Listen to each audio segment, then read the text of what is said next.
Howdy all. Welcome along, Jay Smith here. Welcome to the AskGolfNut channel. Welcome to, well, the aftermath. We will be chatting a little bit about the Ryder Cup. Excuse the mess. Still things going on in the background. Robot making and lots of other stuff going on. So did everyone watch the Ryder Cup? I watched certain parts of it, and it turned out to be rather more close than it initially was going to. Day one, day two, it looked like America were going to get absolutely just pummeled. And then the singles happened. And this is where the difference between America and their team thing, and we can talk about the team thing with America. And then when it goes to the normal singles, that's where everyone starts to shine. Because they did have a strong team, USA. Right, so we have Andy on here as well. We will welcome Andy now. Let's see if I can find him over here. I might have to do some flicking around because sometimes he goes a bit blank.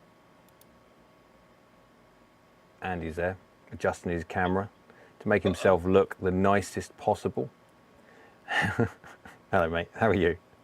I'm all right. Good.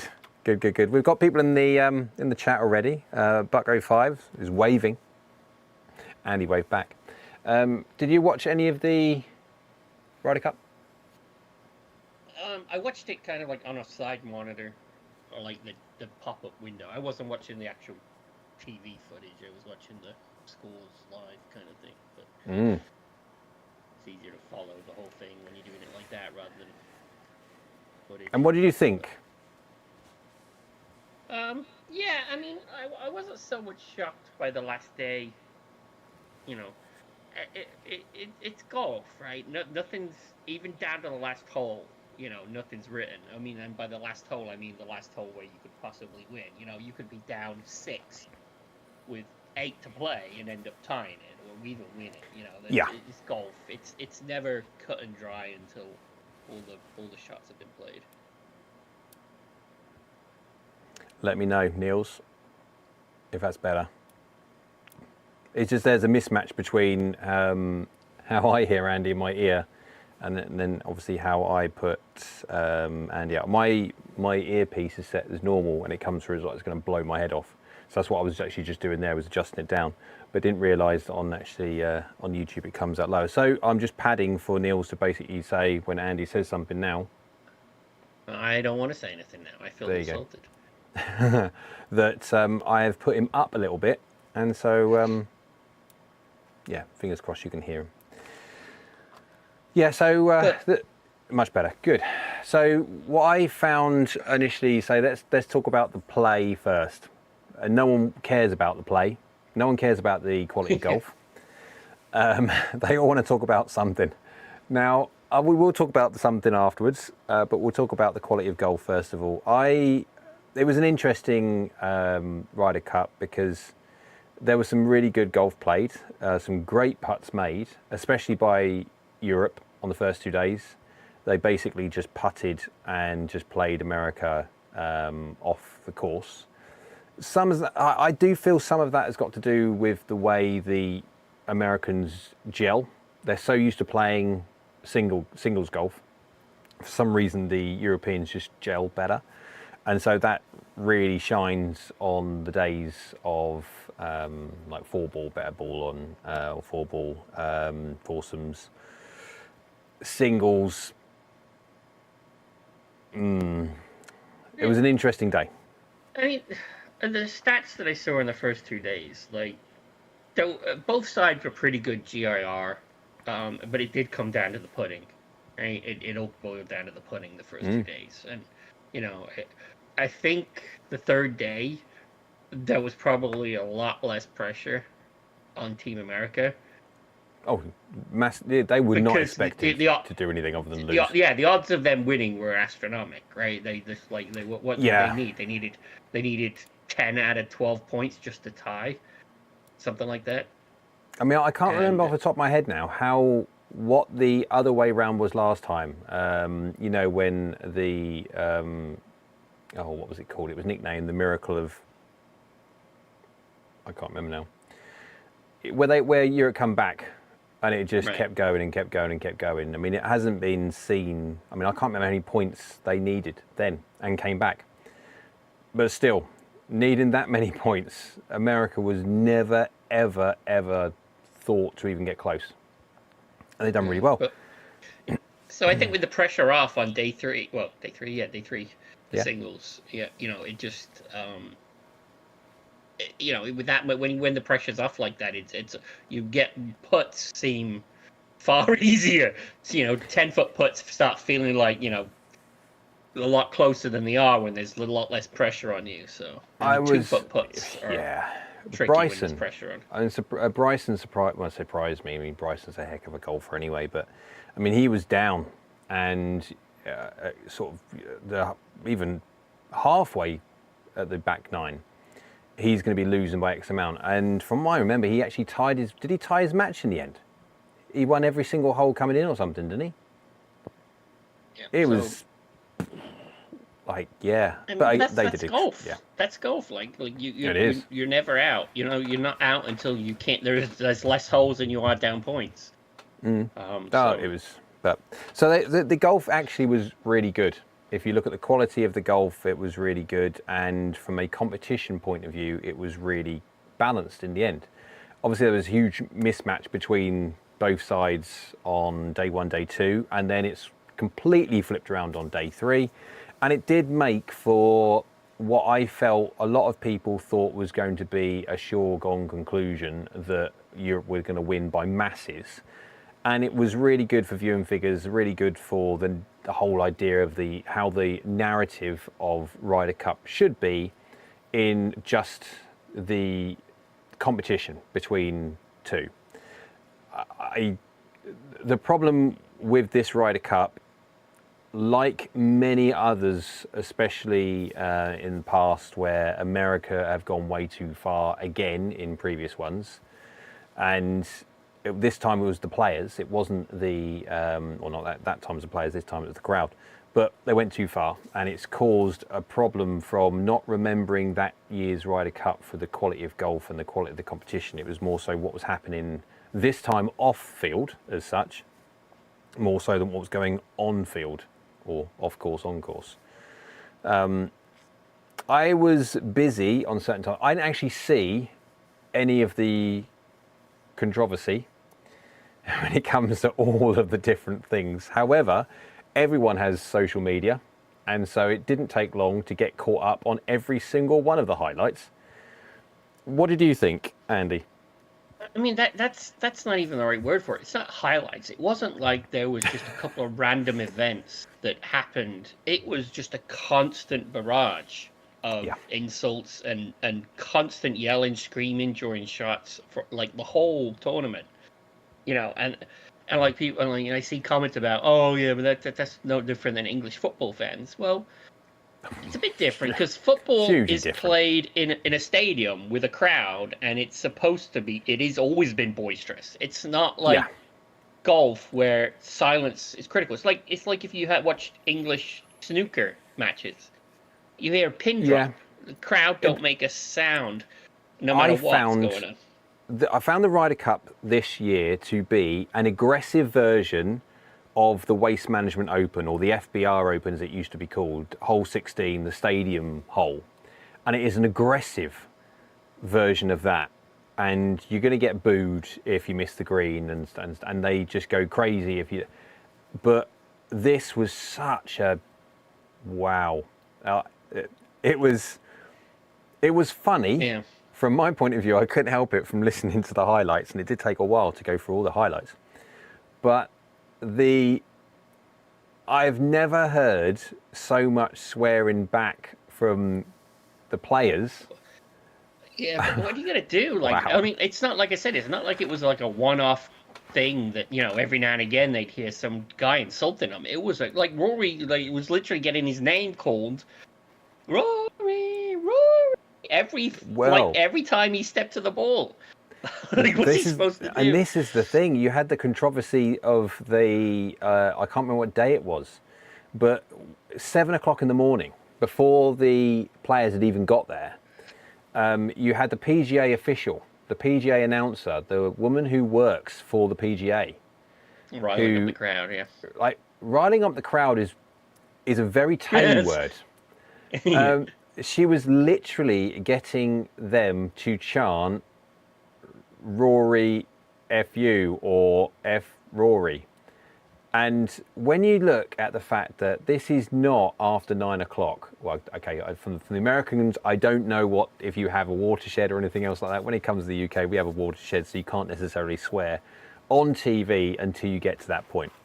But you've got kids in there, you've got all manner of different people within the crowds, and for an announcer, for someone who works the PGA, to get the crowd to start singing and chanting that with kids around, that was horrific. I mean, this is golf. This has turned into live Ryder Cup. TV broadcast ever again somehow. Yeah, they do it. They have it in live where they're chanting and they're making noise during people's swings. They have that, and when you're on live and you're watching live, because live is such a different environment, and now people understand the distinct difference between tour golf, PGA Tour golf, and the live arena. Yeah, that people are used to it now, and it is so much like that, but it is with the aggressive undertone now. And I could not, I mean, I was just shaking my head thinking, what on earth? I mean, the number of incidents they had. You had Justin Rose losing his stuff on the putting green a little bit and being a bit blunt with, was it Bryson's caddy or was it, I can't remember whose caddy it was. Basically just to give him more room on the putt because he was starting to encroach in on the field of view and the putting line and stuff. And so Rosie, quite rightly, just asked him, and I think even he believes that he may have been a touch blunt. But then that carried on in between holes. And I don't know if you saw the actual footage when Bryson was clearly having a go, and it was, wow. And you can't, as a caddy, there is no way on this earth that you're in the putter's line of sight and it's not intentional. Like, we've all learned since, the first time you play golf, you don't, like, even with your mates, you don't tend to stand somewhere that you can, like, that's going to interrupt their line of sight or their thinking or anything like that. So it's instinctual. Yeah. And for a caddy, a pro caddy, it's like, you're doing that on purpose. It was absolutely on purpose. He knew exactly what he was doing. But they had to do something. From their point of view, I felt, especially on day one, day two, they were trying every single thing they could do. The fact that, I mean, like Rory's wife apparently had, she was hit by a bottle of drink or something or other. A can or a cup of beer. What on earth? But let's see, have a look at the chat. Well, at the end of the day, though, if that's what you've got to resort to come to win, it's not worth it. Like, the amount it's not worth it. You are right. The amount of, if you look at the comment section on so many different types of social media surrounding the Ryder Cup and who was reporting it, the amount of American commenters were ashamed of their own people behaving in the way they were. And I couldn't help but look at some of the players sometimes. Even the players were asking people to quieten down and putting their hands up and sort of doing that to try and get the crowd to quieten down. It was just wowzers. I mean, where were all the officials? Where were all the sideline officials? Normally on just a regular tour event, there's like a slew of officials. Yeah. And like calming people down. Like and they should be pointing to anybody who's saying anything and like, you're out, you're out. There seemed to be more state troopers than they did officials at one point. Which was hilarious. But anyway, so Buck05 says, submit my name for the drawing to purchase tickets, and immediately backed away from that when I saw the prices. I haven't seen, actually. It'd be interesting to see what they are. They were charging for a single day ticket. That's an interesting one. I don't even know anything about that. By all means, pop down there if you can remember how much they were costing. That said, I'd have been appalled to have been a part of the American crowd. Yeah, going back to what I was, yeah. Europe's on fire, USA is terrified. Buggo5 says the last day was peak golf. Yes, it was. The last day, I think, the last day brought the competition more into what it should be about, and there was still stuff going on. Don't get me wrong, the crowd was still saying things. It just wasn't. I mean, America did come back, but like Yeah. the first few days, it was always like all the whole game. Very few games of the matches ended at 18, right? A lot of them were ending at 15 and 16 and stuff like that. You know, and so the final day was, you know, America did end up tipping the scales, but it was such a fine line between winning as many as they did and losing as many as they did. A lot of them came down to a single hole.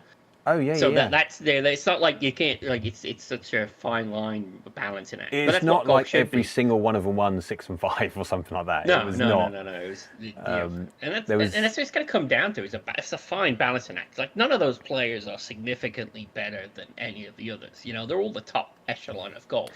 Yes, and you've got the likes of Scotty there, and then you've got, I mean, even the worst player of either team. If you'd have put Scotty against them, and you can decide for yourself who's the worst player, but for any of those, on any given day, they'll beat each other. Because that level of golf is just so good. What makes Scotty better than everyone else currently at the moment is that he's consistently better than everyone, not the individual. At any point you do an individual, they'll flick around who's going to win 50-50, 50-50, whatever it would be. That's the weird thing with match play. You put that same person over 4 days, and he's consistently, over the 4 days, a few shots better. We're not talking 10, commonly, but it's, yeah. So, minus the crowd nonsense, it was just a terrible Sunday afternoon. It was a terrible Sunday afternoon for Europeans to watch. It was really good for the Americans. It was nervous. I don't know if it was. I don't think it was terrible. I think it was nerve-wracking because it was everything was close, and that's what you want. You want everything to be close. You don't want it to be a blowout. And the fact that it just in those 12 matchups, you know, the scales were tipped ever so slightly America's way. It would have been brilliant. Just imagine this Ryder Cup having none of the stuff that they're talking about, or we're talking about, no different. All of the negative stuff, take that away. If it was just day 1, day 2, effectively America folded, and day 3 they came back to what they did there, and it got so close, it would have been one of the best Ryder Cups ever, story and everything. It just got absolutely spoiled by, and I'm not even going to say a vocal minority, because it was nothing to do with the vocal minority. It was the whole entire, it was, wow, brutal.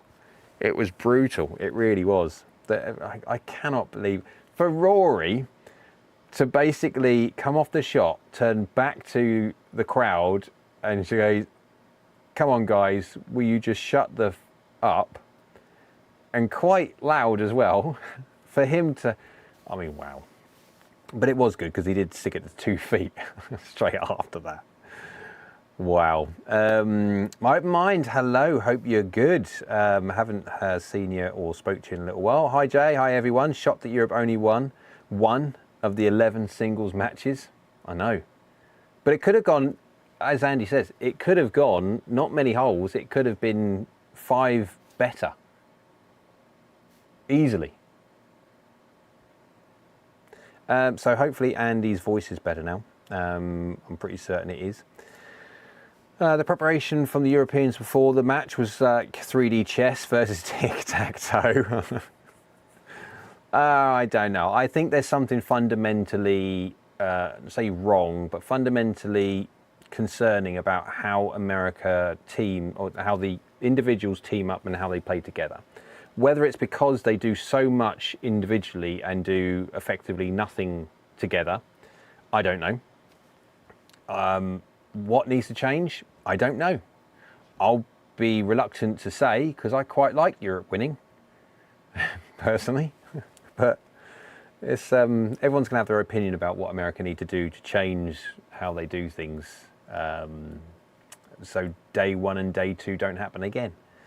Bugger5 says it may just have been me, but you could kind of tell that there was behind the scenes camaraderie and friendship on the Euro side. On the USO side, a few of them probably speak at all outside of tourney. It's true. There are a lot of really, really, really good friends on the European side. Like really good friends on the European side. And even the ones that they don't know because they're rookies, they're really good to them as well. And it says somebody who's spent 20 years in both environments. It's a good, you got to understand just the mentality difference of the two sides of the pond. How America's very much more finger pointing, blame placing than the European side is very much more supportive and uplifting. You know, the role modeling side of it would be that the good player lifts the weaker player, right? Whereas the American mentality is that the stronger person mocks the weaker person. And that's across the board. Or at least if they lose, there needs to be someone to blame. And where the Europeans have less of a blame culture, and they're more of a supportive. It's just a different thing. And I don't know the America side, and nowhere near as well as you do, Andy. Obviously, you've lived there now for 2 decades plus, and so you can see both sides. I don't know what, but it was a very, very good potential Ryder Cup spoilt by 2 days of ridiculous behaviour, and even the last day there was still plenty of ridiculous behaviour. But I think they were quieter on the basis that they were winning. And when they weren't winning, they were just vile. What we got? Matt says, "Hello, Matt. Hope you're well. The European team looked shell-shocked by day 3. I don't know. It's that classic thing. I mean, you're talking, it's individuals, and this is the thing. When you're looking at day 3, it's singles, and there's very little that anyone can do apart from the captain and the co-captains going round, the vice captains going round, and effectively just trying to G people up. But it's not like where you have your day 1, day 2, where you have, to a certain extent, your team partner there to work on each other's mental health and motivation and how they feel about certain things and how they're motivated and how confident they are. They're on your own. And if you look at the quality of the American team, they were not short on quality. And it would be interesting for people to assess, out of the 2 teams, who had on paper the better team. I would say it should have been America. So considering how close day 3 was, very few went more than 2-3 holes won by. So many were 1 hole, 1 up, that was it. That it could have gone either way. It was so close. But you could argue that Euro was easily punching above their weight class. And then they weren't expected to, come out and dominate like they did the first 2 days. So. Yeah, it was. So Neil says the way they meticulously look at everything for each player and how they build the team as well, just a whole different game. It's a whole different approach, very much so. I don't think, though, if America were to adopt every single thing that the Europeans do, I don't think it's an overnight fix. I think it needs to be like a fundamental cultural shift, which I don't think you'll ever get. I think that is the difference between America and Europe. And it's not saying America's worse. I mean, they are far better in certain things than other parts of the world. It's just when you have this kind of interestingly weird team dynamic, as soon as you go that team aspect, they commonly struggle. It's well documented, it's well media documented. But then when you go into the singles and they've got their own ability level to shine through, and they're not then they just don't seem to like being in a team environment. They want to be on the singles. It's just it's interesting. Fat Cats. What a name. Just got here. As much as I detest Rory, that was unacceptable. I'm hoping you mean the crowd what they said and did rather than Rory's rebuttal. But yes, I think I agree with you, Fat Cats. Love the name, by the way. You detest Rory. He's like one of the nicest people on the planet.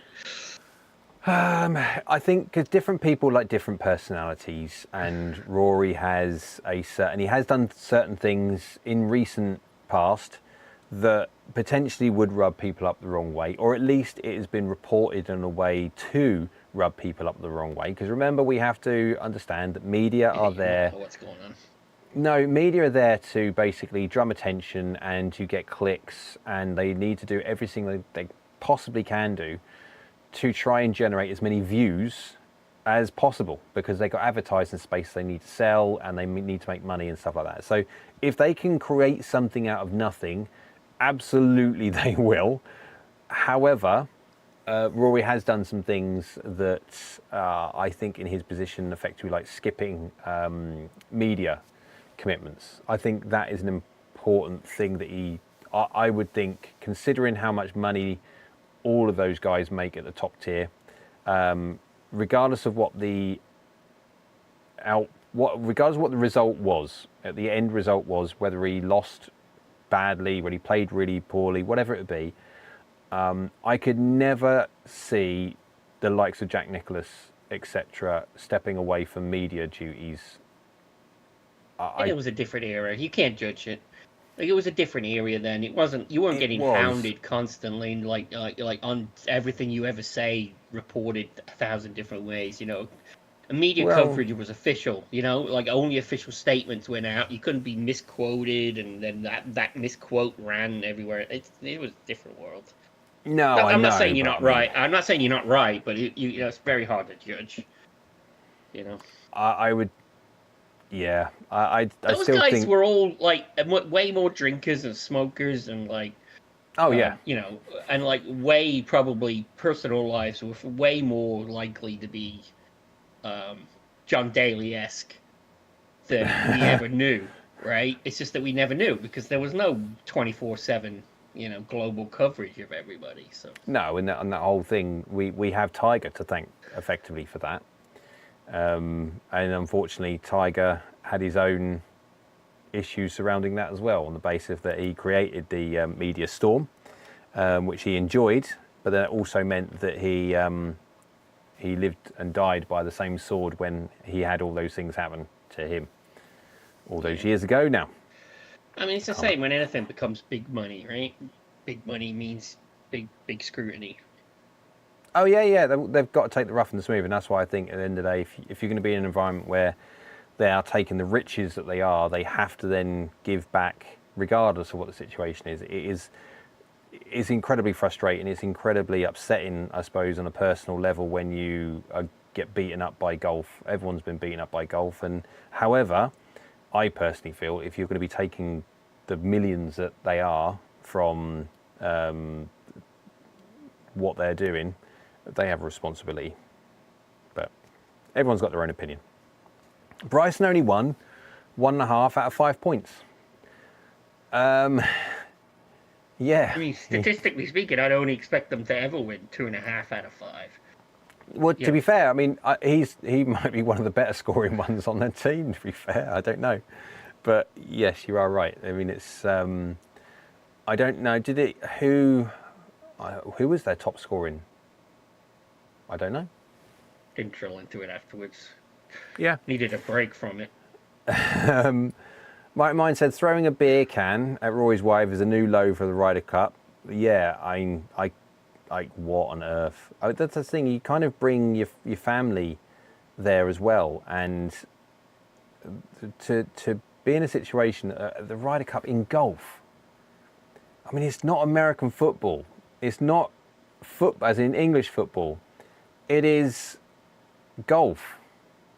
And for things, I mean, I've seen it in English football where people are throwing coins, money, at players and have hit people and cut their head open and all different things like that. I've seen that, and it's just astonishingly bad.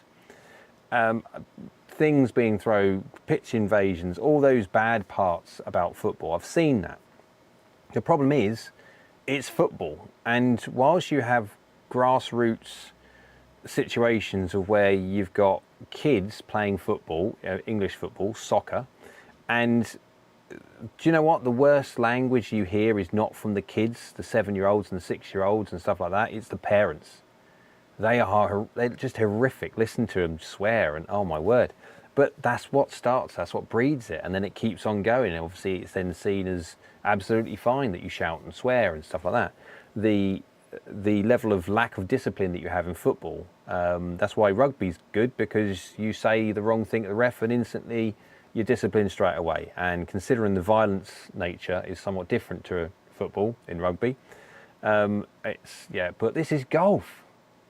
Throwing a beer can? What on earth?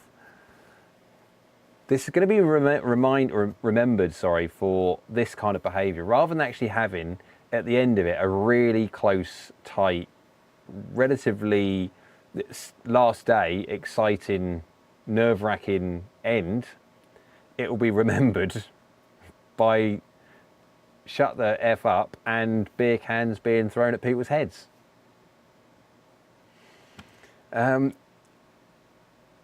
He actually actively walked forward into it. What was that one?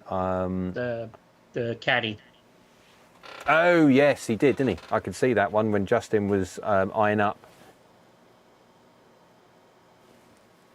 He's doing his. He was, and then the caddy started walking towards, because he had the flag in his hand, didn't he, as well? However, there's been apologies afterwards, so also on Twitter from their own account. Yeah, I mean, that's. See, very easy to apologize something afterwards when you're a douche straight away. Yeah. I'm sure the apology is completely sincere. Yeah. The chances are someone else did that anyway, using their account, but just the media group. Bugger5 says about $750 for a single day ticket. Is that really? Can buy a set of 3DP tours for the cost of a weekend ticket, and I know which one I'd say to buy. Wow. Neil says terrible. In the meaning, completely nerve-wracking was what I meant to convey. Yeah, I mean, if I can understand even fairly early doors that even though we had a almighty lead, and we had an almighty lead, and it was, everyone thought basically it was a foregone conclusion that we were going to win, and we were going to win by a healthy margin. All we had to do was effectively turn up, and we would have enough points to cross the finish line halfway through the day. Didn't turn out that way. And unfortunately, again, it was a really, really good day 3. Like, really good day 3. And it won't be remembered for that. It'll be remembered by all the things that people keep on talking about. Neil says, very good point on the mentality difference, Andy. Definitely was, yeah. All right, mine says, imagine the pressure that Europe would have felt if they didn't. Oh, yeah. That's true. I don't know. Victor had a 50-50 chance of winning that. I think he probably would have won his duo. So I mean, he might have lost half a point, but it doesn't matter. It would have been interesting. I don't know, but that's another good point. Neil says, I think they just need to pay the Americans a couple of $1 million more to. Yeah, that's what they need. More money. Eero's in the house. Hello, Eero. Hope you are good. And hi, all. But yeah, no, so it was a very interesting few days. Marred with many, many different discussion points and topics. Unfortunately, none of which were what we would see as something that we should be talking about, especially when we're talking about golf, not some other sport which regularly suffers from hooliganism. And that's what it is, hooliganism. Right. Let's see. We are caught up on the chat. guys, if at any point you want to talk about anything else other than the Ryder Cup, by all means, it's not just a Ryder Cup special of the fact that we are only talking about Ryder Cup. We are talking about every single other thing as well. It's just the fact that we have to talk about the Ryder Cup because of I've never watched something where I've heard chants, I've heard people swearing, I've heard that. Fine. It's not the nicest thing to hear from within the golf environment, but I won't lie and I won't say that I've never sworn a golf course before. I've called myself all manner of different things when things don't go well. I haven't ever shouted them out. No, I've never shouted them out. I've done daft things before. I've thrown my club into a lake. I was distinctly unhappy with the 9-iron that I hit, and I so decided to throw that 9-iron into the lake. Of course, it was the 9-iron's fault that I hit a bad shot. No, it's all to do with me. So that went in. So it's not like it doesn't happen. It's just unfortunately, wow, that was a bit crazy. Andy, is there anything on the Discord chatteroo that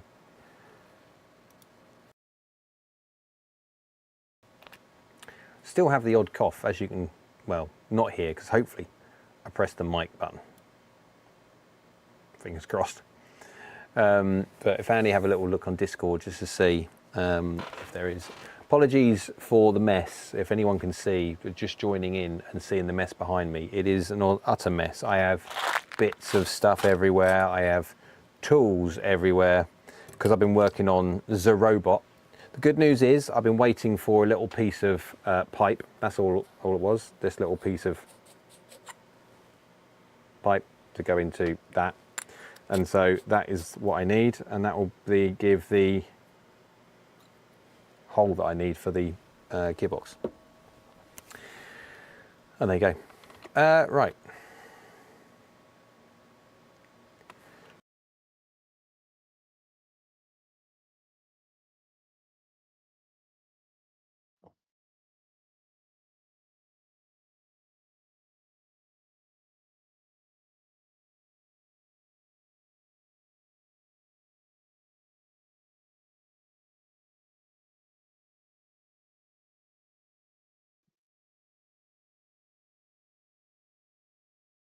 No, you're not. Carlos, you... Yeah. Oh, are you unmuted over there? There we go. Because, yeah, coughing and stuff and spluttering. Not necessary. I've got the longest Klingon man flu ever. I had a common cold. It's man flu, you know. I had that about 4 weeks ago, maybe. I don't know. But yeah, still anyway. So yeah, so Neil says, was there a swim of shame back for the 9-iron? No, there wasn't. It was a phone call. Can I have another 9-iron, please? That's what that phone call went. Didn't say what happened to it. Just said, can I have another 9-iron? Eero says, golf ball question. Do you always play the same ball, or do you change up summer and winter seasons? That is a really very, very good question, and I will answer that one. Now, tell Andy, you answer that first. No, I mean, other than color, like, you know, I tend to change the color. Because I tend to play a red ball most of the year, so Wow. in autumn here, a red ball is a little hard to find in the leaves. Yep. So I usually swap to a different color during the autumn months, but Make and models doesn't change, just the color. yeah, I mean, we could go into the nuances of balls and what matters, what doesn't matter, and all this lot. But yep. The variation between balls within their own, you know, yeah, I don't know. I know I'm not doing it for a performance thing. Like, if I was accurate enough to get to the point where I knew for certain the difference between the shot I just played going an extra 2 yards and not going 2 yards was down solely to the ball, then, you know, I'd be worried about changing balls in summer or winter. But like, I'm nowhere near that level. So no. So I used to change balls years and years and years ago. We're talking, okay, many, many years ago, 15 years ago or so. I used to change balls. I used to be a urethane covered ball in the summer, and I used to play an AD333 in the winter, because the conditions become so soft that if I was to play a standard normal urethane ball, anything wedge wise would just want to zip straight off the green, because the greens were more receptive. Generally speaking, where I play, they're quite firm greens, and so having that land angle and then the zzz afterwards is what I need, what I want. Summertime, great. Wintertime, no. So I went to something which is not going to spin quite as much. And it makes no difference whatsoever with 7 irons. I'm talking wedges. I'm talking something where land angle is crazy and the spin level is crazy. You won't get that with the 7 iron. You hit the 7 iron into a green and it's spinning the difference between 5,000 RPM and 8,000 RPM is irrelevant. It doesn't do anything.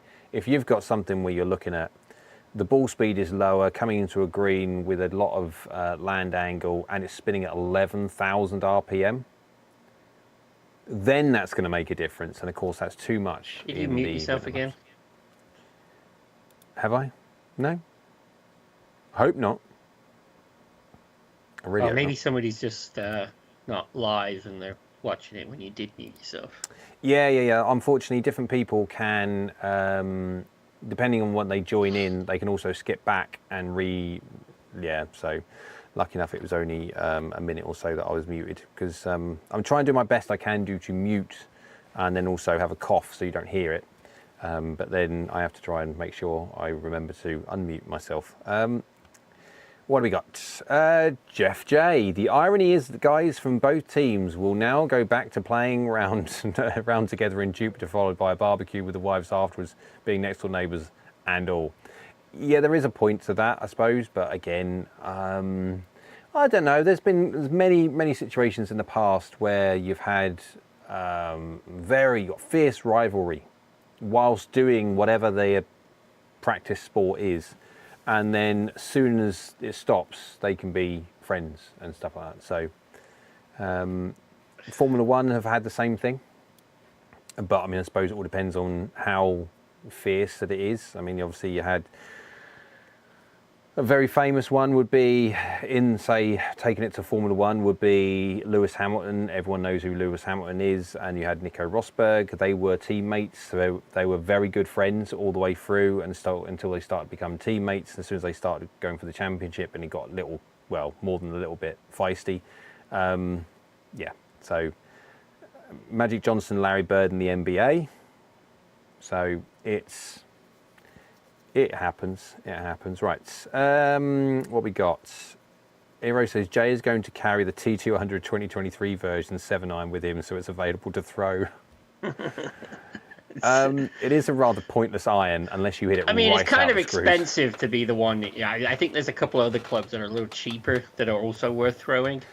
Yeah, but I've got to use them for testing for the robot, because if they snap the shaft or whatever, I don't really care. Although saying that, Andy, we will have at one point, we'll have to do, once we get everything going, we are going to have to think about testing driver and what driver we're going to potentially sacrifice. Well, for testing purposes, we'll figure something out. Well, I mean, I've got Sure. plenty of old ones anyway. It doesn't matter. I've got like Mizuno drivers from back in the the day. nice thing is, because we're on a single plane swing and we're not being that aggressive. We're using a full swing, so it has time to load and unload. That we won't need anything like super rigid or anything like that. So We'll see.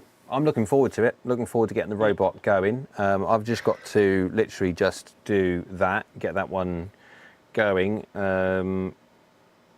What I will do first of all, Andy, I'll do the grub screw idea first, because that will then, if I take the keyway out and then just use the grub screw idea first, worst case scenario doesn't work, and I have to cut the grub screw out anyway. And Yeah. No, definitely try it with that. And if we need to modify it, we modify it. But there's no point over engineering it until we know it's going to be failing. yeah.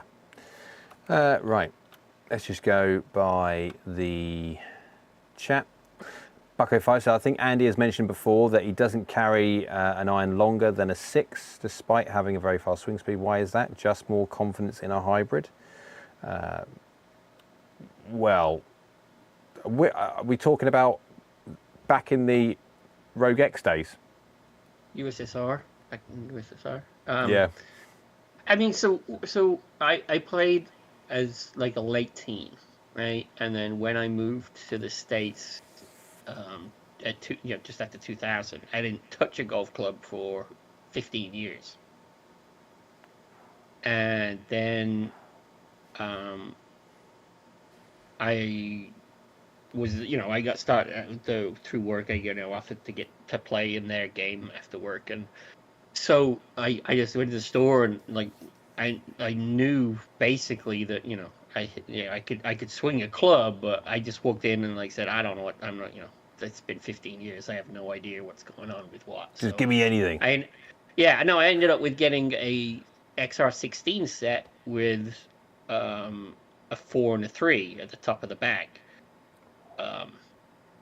Hybrid. Yeah. No, I mean, 4 and 3 hybrid at the top of the bag. And as I was learning to swing again, I just hit those hybrids way better than any of the club in the bag. They just felt really good. So even then when I changed to the Rogues, I still kept those hybrids at the upper end of the bag, and like I said, I was hitting a 7-iron, and eventually I was hitting not originally when I was started playing again. It took me a while. My swing was still kind of outside in, and I was a little bit flippy, on the irons before I rebuilt my swing, and so it just when it came to like hitting further and further, and distance became less and less critical. It was more about flight, and the hybrids still produce a better bang for your buck in terms of flight from a distance.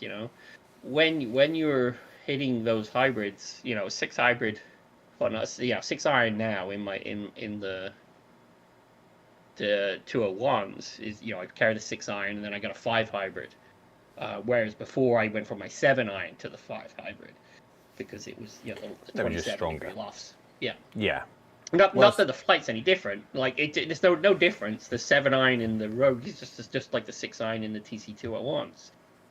So yeah, I use a 3 and a 4 hybrid. I have not used 4 iron in a long time. Back in the day, many moons ago, 20 odd years ago, I did use a 2 iron even. But as knowledge increases, as time goes on and you understand more and you learn more, that you realize all the issues that you had years ago because we didn't understand it. We have learned so much over the last 20 years to a point where now I would never go back to a 2 iron. I'd never go back to a 3 iron or a 4 iron. I mean, I have even had conversations with people in the past about actually, should I get rid of my 5 iron at 27 degrees? And should I put in a 5 hybrid because I play the 3 and 4? And the hybrids, as long as you know how to hit them and know how to use them more than anything else, they have so much more advantage than that of the iron. The fact that they've got roll and bulge just is a win, a massive win. The main theory of them is that they're kind of like some kind of band-aid for a bad swing. They're called a rescue. Yeah, and well, I mean, there's a rescue club and a hybrid. I think they're different. There's a difference between a rescue club and a hybrid club, but yeah, neither here nor there. But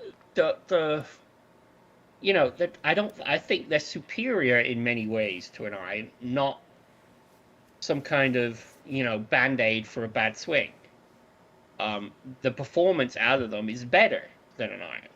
Like, why do we go from an iron to a fairway wood, right? Why do we use a fairway wood and drivers? Why a driver is a fairway wood shaped like that? It's because that's the better performance from those characteristics. So like, yeah. Anyway, so I just find the flight is better. It's higher. It stops easy. It stops better. It's just why play a low striking 5 on it? I will never go back to hitting a 4-iron. I could quite easily actually go to hitting a 5 hybrid as well. Depends how old I get, I guess. I mean, and and people think because I swing fast, so, but I'm still swinging fast just means the distances that you're talking about that you want the performance to be is just greater. Like, it's not like I'm hitting my 7-iron and expecting a greater spray from that 7-iron, right? I'm still expecting the performance that you would expect from a 7-iron in terms of dispersion. Yeah. Right. So it's just at a longer distance. So, and when you a 5 hybrid to me is 210 yards. So, it needs to be. That's a drawing 4 for me. So that's I need the performance, the height, the spin loft. At that distance, spin loft has to be you're you can't afford a massive face to path error, because at that distance, a 1 degree face to path error is like 7 yards. Yeah, it starts to go. Yeah. Bucko 5 saying it's interesting how significant an issue gapping becomes as you start to improve. That's the great thing about having hybrids with adjustable loft. Yeah, that too. I mean, mine are old. The XR16s are some of the early hybrids. Yeah, I remember them. I remember them. They were definitely not adjustable. No, they're not. No, and it wasn't until Callaway brought out, was it Epic? Yeah, I think so. The 2019s, I think, maybe the late 18s. That started the adjustable hosel, and I mean, again, even G400s, they weren't adjustable. G4, I've got to try to remember now. No, G400s weren't adjustable, were they? If I can't remember, G410s were, I think. But anyway, that's the thing. I mean, and it's moved.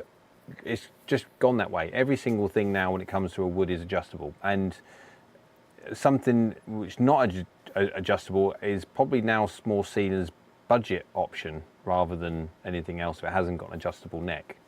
Right. So, right, we got. Hero says, do you have plans to add the fairy woods into the mix even if no YT videos once the robot is up? Well, I mean, potentially, yes. I mean, my idea would be, if I could, at one point, possibly, that if I can get an automatic ball loader, then we could just run everything just like that, effectively. Start the program off and then let it go. I mean, we'll see if it works first. So, before we get sort of too carried away with get the robot arm, get it down, all this lot, yeah. Yeah, we'll see how it works. But if the reason why I don't do certain videos, and I've said this before, and it's just being blatantly open and honest, that with the amount of views that, well, we don't know what views we're going to get when we do a video. I don't know what I'm going to get when, if I do this video, I do that video, I don't know what views I'm going to get. And if it takes 2 days to do a video, there has to be a certain expectation, hopefully expectation at least, to try and make sure that that video wipes its nose over a period of time. But the problem with fairy woods and hybrid videos, they don't get a lot of views. And it's really difficult to know straight away that you're putting 2 days worth of work, 4 days if you do the hybrid and the fairy wood, into something which you're not going to get any form of worth, shall we say, from doing it. So, but with the website, it's a different dynamic now. So yeah, there's a big difference between making a full-long video and having the data for a club on the site. Yes. And so going forward, my plan is to absolutely do the driver, and if it's worth doing the hybrid and fairy wood, yes, I will do a full review of it if it's worth it, or do what I did in the past with other ones and group them all together. Like I've had the last, was at the Ping G440 video, I had the 3, the 4, the 5, I think it was, but all different heads. And so just amalgamate everything. To do, you can kind of get doing that. But worst case scenario, if that doesn't happen, my plan is to still do all of the testing of the fairy woods. How Andy and I work on the basis of, because I never do know what fairy wood lofts I'm going to get, that may make it a little bit more difficult if I get a 5 wood in this one, a 3 wood in a different head. How that would work, we'll need to chat about behind the scenes. If it would actually work or not, I don't know. Have a think about that one, Andy. So Farnsworth said, Farnsworth the third, as an American, I'm embarrassed, but not shocked. This is what we have become. Ooh, I hope that's the. Unfortunately, I have become death, the destroyer of worlds. I hope that it was just a concentration of minority.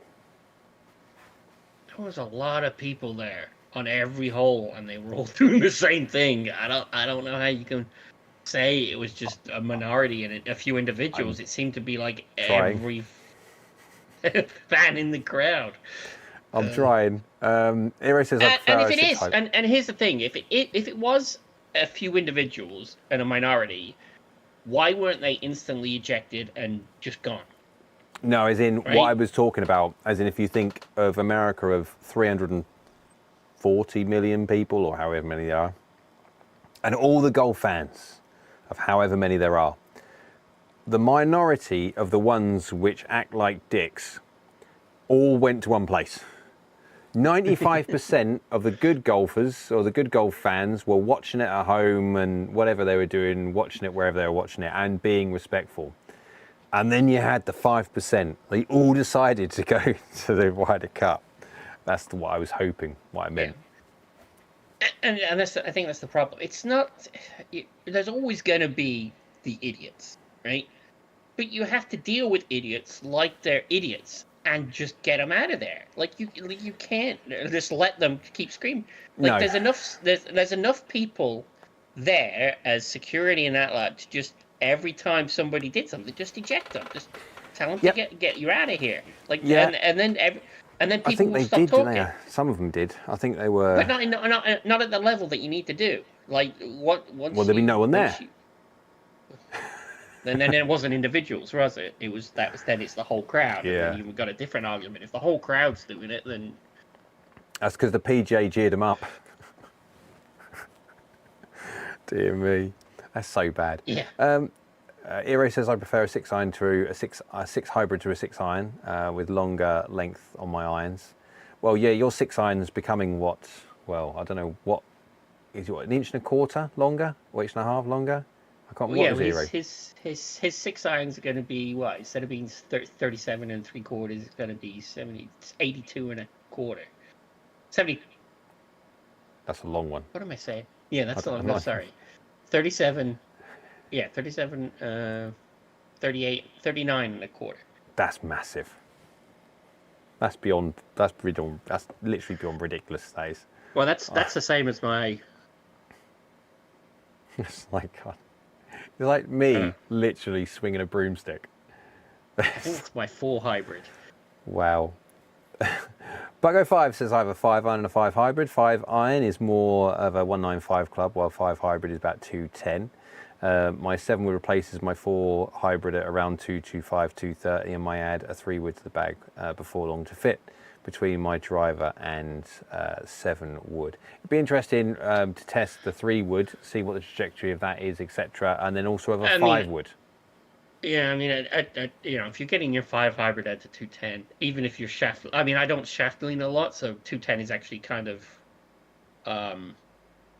it's really quite a high lofted 5 hybrid. And it's 25, but I'm probably only day lofting it to maybe 21 at most. But even getting at any D-loft amount, getting it out to 210 and 3 wood is definitely playable. I mean, I'm playing 2 3 woods. I mean, you're not too far off me. So, Back 5 also says it's interesting how significant. We've done that one already. Red Foreman says not really fair to attribute bad behaviour to an entire country just because a few dozen people can't hold their alcohol. I'm embarrassed for the individuals, but not of my country. No, that's why I was saying about the fact that you've got however many millions of golf fans. Unfortunately, it just seemed that every single idiot of the golf fans, however millions of golf fans there are in America, just decided that they want to come to the Ryder Cup, drink a bit too much, and just be daft. I mean, there was so many thing, people right? doing it. Don't allow alcohol. Yes, there is that. I mean, that would have helped, definitely. I do feel, though, that, I mean, adults should have the ability to be able to control their behaviour and control how much they drink and stuff like that. And because you're an adult, I mean, you're not a child anymore, and so it should be fairly easy to understand when you've had enough, or you really should have had enough. And yeah, I mean, it was a shame because obviously with all the hype, all the media, and there is a chance because I wasn't there, and I don't know. I mean, you're just going by the media, TV coverage, and all the different things that was said. So I wasn't there. I don't know actually how many. Media will portray it far, far worse than it actually would be on the basis of they want to try and sell as much as they possibly can do. However, there are certain things that happened which are very well documented, like the PGA of America official geeing up the crowd to say a certain thing. And when you've got that, and we're not just talking about a stadium of 15 people, we're talking about hundreds of people around the tee boxes, etc., and she's getting them like to chant that. I think that if adults see that as acceptable behaviour, the organisers of the event are asking people to say that and shout that and cheer and chant that, then, well, the gloves are off. As far as every other adult thinks, well, hang on a minute, if they're saying that and that's what they're getting people to say, well, where's the limit then? Where's the line that's going to be drawn? Well, look behind you, because that's where it should have been drawn. But there you go. That's unfortunate. Carl said, well said, Red Foreman. Yes. Farnsworth the third. Hybrids are too draw biased.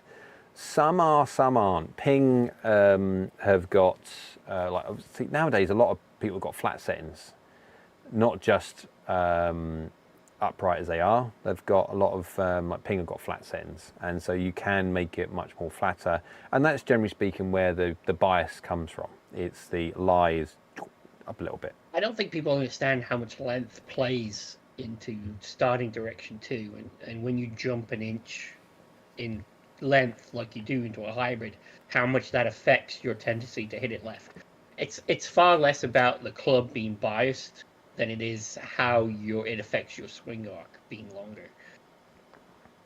Well, you exit more left anyway with the further you go forward. People play it too far forward, and their swings they're not used to their swing coming round when it's played that far forward. I don't think they realise that, when you play a ball 6 inches further, you're changing your face relationship a good 5-6 degrees, if not more. Everything, its path, its face, its strike point, everything moves inwards. Yeah.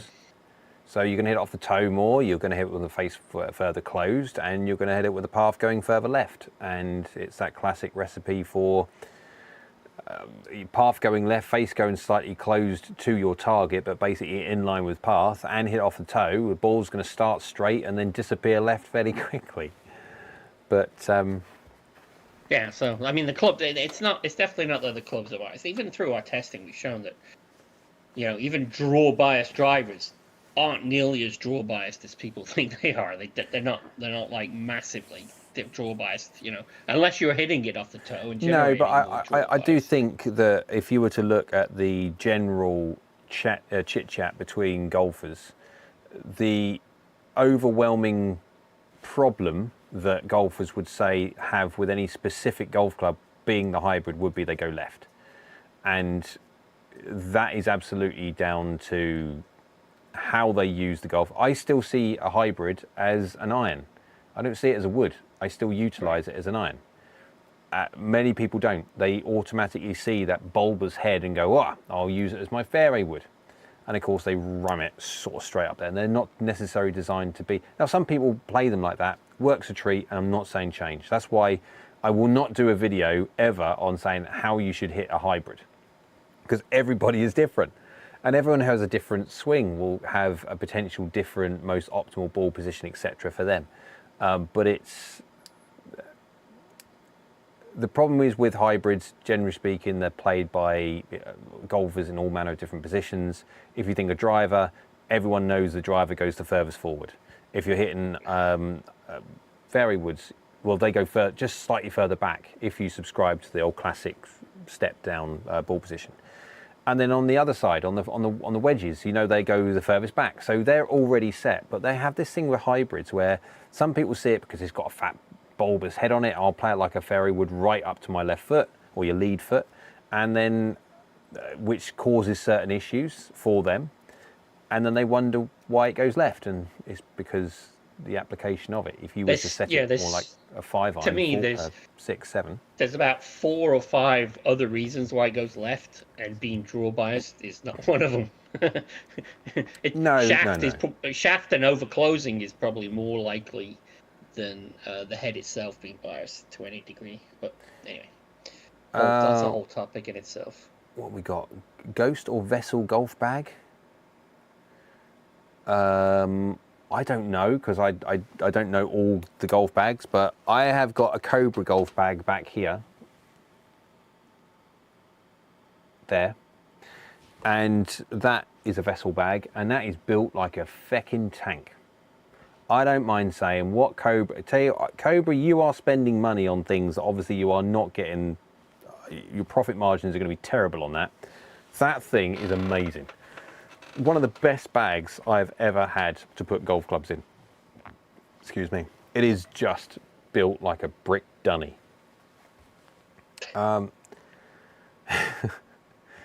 What we got? Farnsworth III says, from what I've seen, fairway woods play very similar to each other depending on purpose. I have to deconstruct that one to understand that. I don't get it. That's my fault, not yours.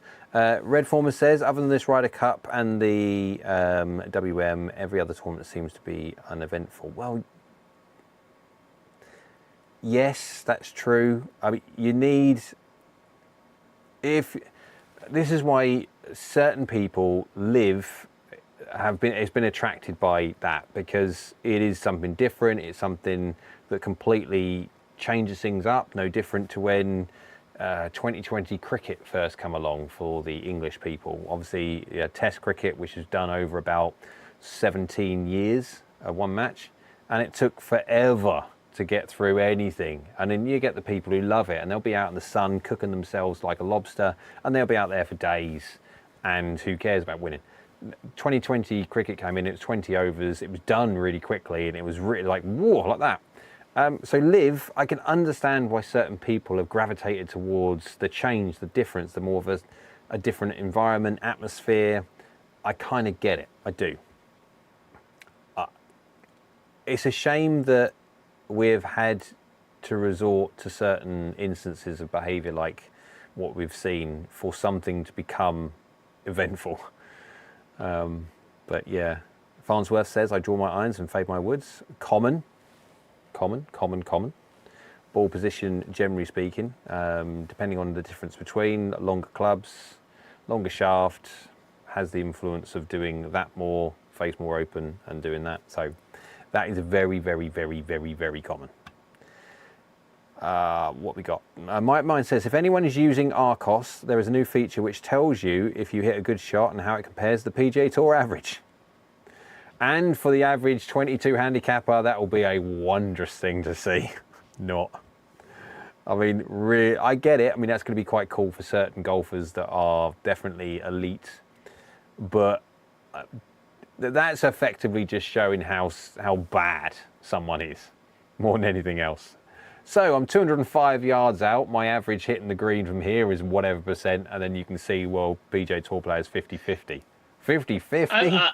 I would like to see the stats show you what you're like compared to the worst person on tour.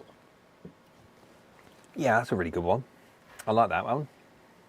That's a very Because good point. then you know how, like, because your tour averages includes, like, it's quite up there in terms of eliteness. Well, look at the driving distance. That's a perfect understanding of the differences between what people see as averages and how short the shortest person is, and still on tour. So what is it right now? Is it 284 or something like that, average drive? Oh, I must admit, I haven't looked this year at what the averages are. Last year I could tell you, but this year, Right, but not it's around necessarily. that, right? It's like mid 280s, something like that. Yeah. So, but when you consider that a lot of the pros are hitting 310, 315, 320 Is quite that, often. sorry, we're talking, is that carry or is that Yeah, total? yeah, average carry. Average carry, yeah. Okay. Right, but then there's a lot of them that are in the 310s, 315s, 320s carry. So that Yeah, means there's just as many people in the 250 average. I don't know what the distribution would be. It's an interesting one because obviously, how many players have you got out there that are very, very popular, that get a lot of media attention and hit it a long way? And are there many? Are there as many distribution-wise of up there, distance-wise, that get the attention as to down there not get the attention? And I don't know. I'd be interested to see the old scatter plot graph as to Well, where. theoretically, for the average to be the average, there has to be as many people below it by that number than there are above it by that number to be the mean average. So, Yeah, but we don't necessarily know if those ones if that's populated by say 20 out of the 100, 20 of them are at 340, and then the rest of them are. You know what I mean? It depends on if they're all that way, and then some of them are really short, which drags the averages. It depends right, on but the that's what I'm saying is distribution. to do the mean average, you have to have as many. The weight distribution has to be the same above and below the mean average. So you could expect statistically that there'd be as many below by that number that there are above by that. It would be good to have a median rather than the mean. Not the mode. Go for it. Let's have an M word. Anyway. Right. We digress. Actually, the Anyway, rugby jackal says semi-rough. A worst person on tour. I think the worst person on tour would be a good goal to aim for. Yeah, I think that's right. I'd go with that because to be surprised how short they are. Well, I'm not surprised. I mean, they're still hitting it a lot further than most golfers do anyway. Rugby Jackal says semi-rough hybrid is a sweet club to hit. Absolutely is. It's a brilliant golf club to hit in the rough. Lads, do you think the fans actually disadvantaged their own team at the weekend? Yes, I think they were embarrassed, and they even got to a point where they were trying to calm their own crowd down. Niels is having a chat with my mind. Yes, it's nice to get one or two of those comparisons where you get this is better than 64% of PGA Tour players average. You're in some good shots there, Niels. Farnsworth says the Cobra runs crazy deals on their bags around Father's Day. June the 16th or something it is and around that in the UK. Don't know what that is in America. Andy, do you know off the top of your head when Father's Day is in around America? I know Mother's Day is different. I don't know if Father's Day. Yeah, because it's March, I think it is in the UK. Isn't it sort of Augusty time in red? I don't know. I don't know. I know it's different. I get screwed up because, like, my mother's in England, so I have to remember Mother's Day, but when it's the British Mother's Day, not the American Mother's Day. Yeah, if you got to the Americans' Mother's Day and you haven't sent anything, you're in serious trouble. You're seriously late. The Rugby Jacker says, also, lads, do you think Luke D should stay on for Air 27 or let someone else take the helm? Justin Rose, maybe. Well, Justin Rose would be a great captain. And I do feel that Ian Poulter, if he hadn't have obviously done what he done with Liv, etc., would have been captain already. And obviously we know that because of what's happened in the past. But I do feel that at one point, I got a feeling, you never know, he might come back. But Rosie is a good shout for captain. I do feel, though, it would be interesting to get Luke Donald back. I think personally, I'm going to put something out there now. You should have captain for 2 1 home, 1 away. Then they swap. They change. 1 at home, 1 away.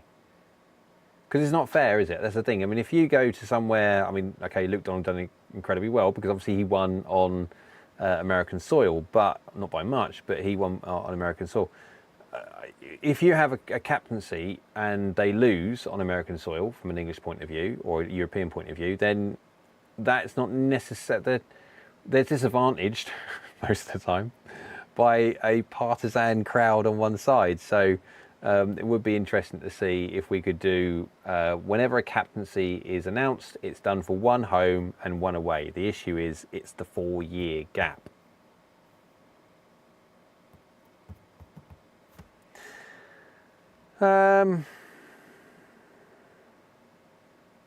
Where we are. I was meaning high spinning or low spinning or forgiving or distance. What was that? Fairway woods. Or being all the same. Oh, I'll go back up there. I draw my irons and fade my woods. I was meaning high spin or low spinning or forgiving or distance. I'm sorry, I'm losing it. Can you answer that question? He said he found all fairway woods are pretty much the same. He's saying that they all spin the same and they're all about the same forgiveness. Oh, that's what it is. Yeah, from what I've seen, fairways play similar to each other depending on their purpose. And they're saying, I mean, high spinning or low spinning or forgiving or distance. Okay, fair enough. Yeah. To be fair, when it comes to the fairway wood information that we've captured, we haven't captured enough really to give you a determination on that, yes or no. So the only opinion I can give is my own opinion. Obviously, it's subjective, not objective. So.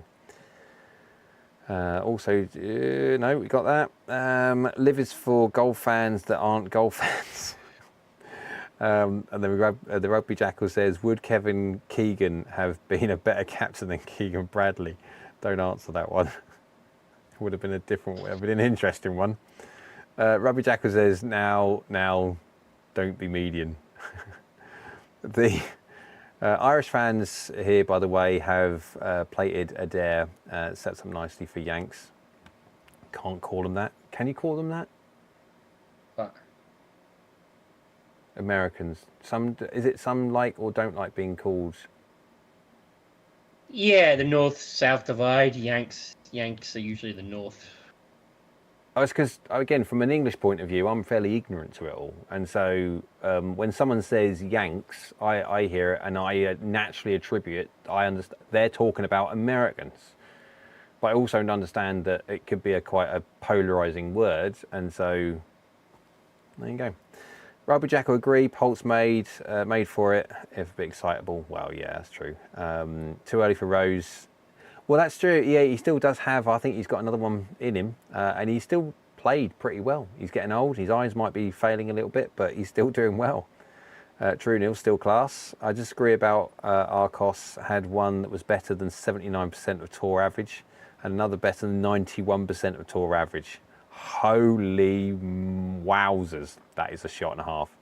I'm in favour of any positive feedback. Feature seems to be active for approach shots. It's great. I mean that's good. I suppose for confidence, you're absolutely right. It will help no end. 91% of tour average. I mean that was a heck of a shot. Played it there, not played it. I don't work in catering. That's all right. There's a typo. Don't worry. Neil says at my open mind exactly that. So encouraging that those when they come. The rugby going again. Yanks is not derogatory, lads. Just ran it past my Solar. What's that? I think he's trying to say significant other, but. Oh, see, you're more like a tune that one. All that matters is a W. Well, yeah. Oh, the etymology of the word Yankee is unkind. Darn it! I nearly got it. Thanks, Niels. I nearly read it before he retracted it. Oh dear. Right, guys. I'm just being conscious of it going on for too long. Obviously, people are going to be wanting to watch this talking about the Ryder Cup and stuff. So if anyone wants to jump on there, ask any questions quickly, then we'll answer. But there you go. Also, I got a video that I need to, apologies Nelson, that's right. I've got a video that I need to edit. It's the P790, the new one, the current one up against the new Titleist T250. Interesting matchup. So that will be coming very, very soon. Those got mass retracted I know. messages. Everyone just retract and delete, delete, delete, delete. Can't say that, can't say that, can't say that. We're going to get flagged. You know, YouTubers' terms of service, you realise, guys. But yeah, so I need to get the robots, obviously, well on the way now. All I've basically got to do is chop that off, dunk like that, so that's the sleeve inside of there. That goes on, then, that bit at least, goes on the shaft of the motor with a keyway. I'll take the keyway out and see if I can just basically just drill out these two. Make them bigger grub screws and then put bigger grub screws in there. I can't remember. Andy, did you find out what the size that keyway was on the gearbox? I thought you told me it was 5.5. I thought it was 5.5, but I could be wrong. Yeah, I don't have the gearbox model number at hand to check, but can I see it? Let's see if I can see it. I doubt it. I don't think there's one on there, is there? Oh crap! Just got myself static electricity. A PX5.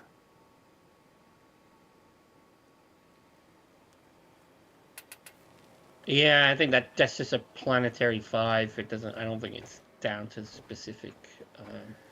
Okay. Oh, doesn't matter. I'll find it on and then I'll just send it through. But yeah. It'll be somewhere. Hopefully, fingers crossed. I mean, I could look it up through our chat history, but I don't think it's worth it. Right Man, now. that's going to take forever. That will literally take forever. Wowzers. Oh, wait, see, this is switch account. No, is it? Which one account is it? Oh, I don't know what's going on. It's all gone horribly wrong now.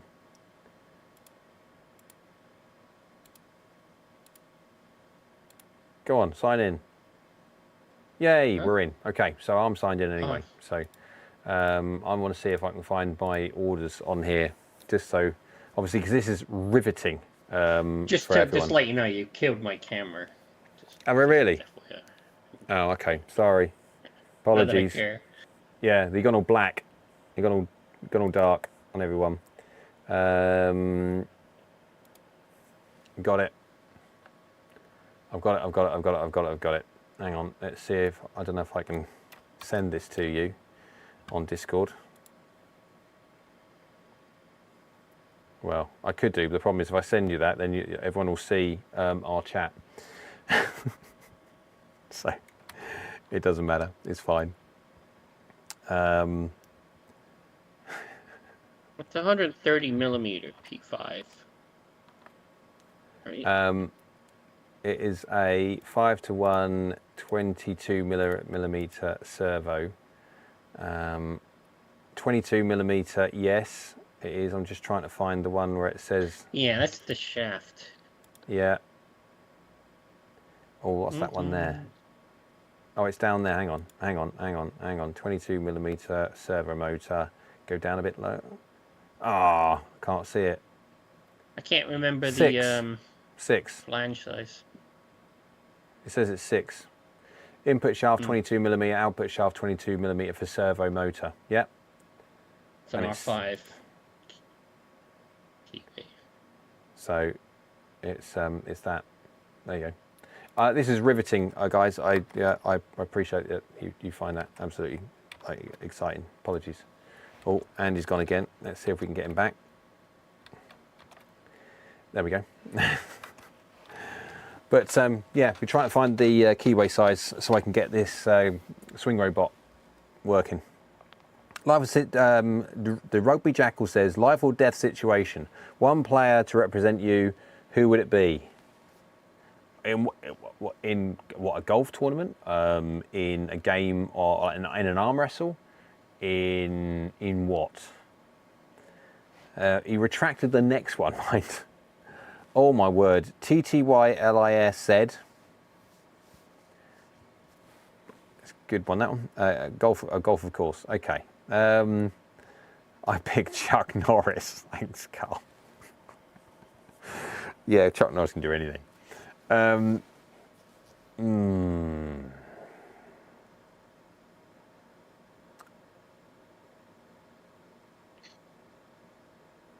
That's a really weird question, because I suppose it all depends on the situation. Because it does. I suppose it all depends on the situation. If it was just to score the least amount of shots to win by as many as possible, you'd have to go for whoever's number one in the world at that given point, because statistically they're playing better than anyone else. If you're talking about unique situations, say like in the Ryder Cup and stuff like that, then I mean you've got to look at people like Poulter that have got such a ridiculously good track record on there. So I mean it's very much so depending on the situation. But I still think Carl's right. You'd pick Chuck Norris. As an American, I'm not proud of the way some fans acted. Love the chants from the European crowd. To be fair, there were so many good ones. However, they just got drowned out by all the media of the bad. But yeah, imagine if Keegan Bradley had played and they got the same score, he would have been severely criticised. But could they have won if he had played? That's a great question too. You never will know. I mean, to the first 2 days, they couldn't have done any worse. Well, they could have done, but you know what I mean. They and he's only one person. At the end of the day, he could have only made a difference in one of. And so, would John Daly make a good captain? Ooh, yes. The media would love it. The media would absolutely love it if John Daly was the next Ryder Cup captain. Ooh. Right. Thank you very much, everyone. Appreciate it always. No, but it would be fun. Thank you very much, Andy. Appreciate you popping on and giving me your 2 pence of how you thought the Ryder Cup was. Because it was a mess. I'm not giving up that much money. No, 2 pence is what? About 2.5 cents? Or whatever it is. No, whatever it's 3. Is it? What's the exchange rate at the moment? It's like 1 1/3, isn't it? 1.35. Oh, dizzy heights. Yeah. Dear me. Right. Oh, Robbie Jackal's not a subscriber. I'll subscribe soon, lads. Well, wow, thank you very much. It's a band, Ego. Can't comment if you're not at least subscribed. Make sure you like the video as well. And you're asking all these questions and I know. You're subscribed? No, I don't mind. I'm more than happy to help. You think we work for free? Don't. If we do. We do on this podcast at least anyway, because I don't put any kind of monetization on here. So yeah, we are doing it for free. Robbie Jackal, don't forget also Discord. We have the little thingy up there in the corner. That is the Discord link. If you want to go and have a look on that one and post any kind of comments, questions on there, there's loads of people that are more than happy to help. Andy, not so much, so he's tired. Maybe tomorrow. He might be more of a mood to help people. So get your comments in tomorrow for Andy, just not today. And what's the time over there at the moment? It's what, 3 o'clock? 3:30? Yeah. Yeah, so he's, well, the day's yet still a little bit youngish. Time for siesta. Yes, well, that's true. It's gone past siesta time. Although, unfortunately, here. Also the climate has gone that we need a siesta as well, unfortunately. But there you go. Right, guys, thank you very much for watching. As always, thank you for the newbies as well. The Rugby Jackal, thanks for the comments, questions, and input into there as well. Justin Rose, take us home to the place we belong. West of Limerick, Adair Manor. Take us home, Justin Rose. Here we go, the chants are starting already. Andy, paste it in here for the Jackal. Oh, for the Discord link. Go on. Hang on. See, you caught him there, Nils. Work. I don't like work. No, there we go. Job done. Right, guys, thank you very much for watching. As always, appreciate your time. Appreciate everyone watching, all the effort into all the comments, questions, and support. We'll catch everyone again very soon. Bye. Bye-bye.